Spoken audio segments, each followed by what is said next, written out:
Trial is now underway for 7 protesters facing more than a decade in prison for shutting down the Golden Gate Bridge. Their demonstration coming at the height of Israel's invasion of Gaza.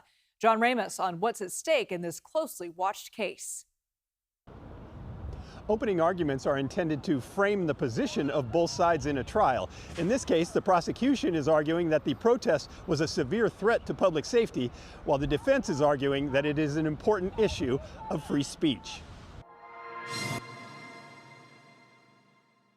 On April 15, 2024, Income Tax Day, a group of Palestinian supporters fanned out, blocking the Golden Gate Bridge to protest U.S. money being used to support the Israeli war against Gaza.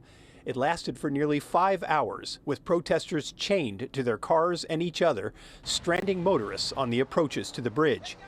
26 people were arrested, but eventually 19 of them had the charges dropped or diverted. Manan Kocher was one of them.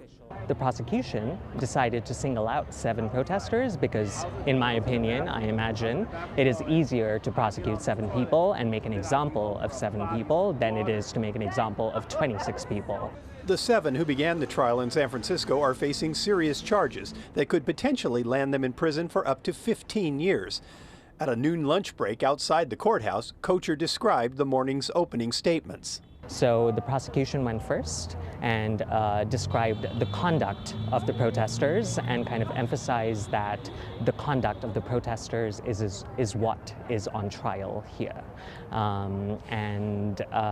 After that, the 7 defense attorneys shared the individual stories of each of our community members that participated in this act of civil disobedience on that day. Ray Khan was also on the bridge that day and also had charges dropped. What happened on that bridge that day was civil disobedience, and civil disobedience is not only effective, but it is necessary. But not everyone trapped on the bridge that day agreed with that. Civil liberties should be protected, but there is a limit.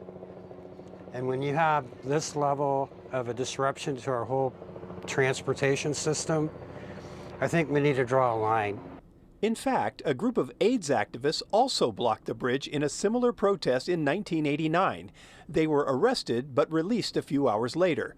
But legal analyst and former prosecutor Stephen Clark says, in this case, District Attorney Brooke Jenkins is taking a hardline approach, charging a host of misdemeanors, including false imprisonment of the trapped motorists, and topping it off with a felony charge of conspiracy.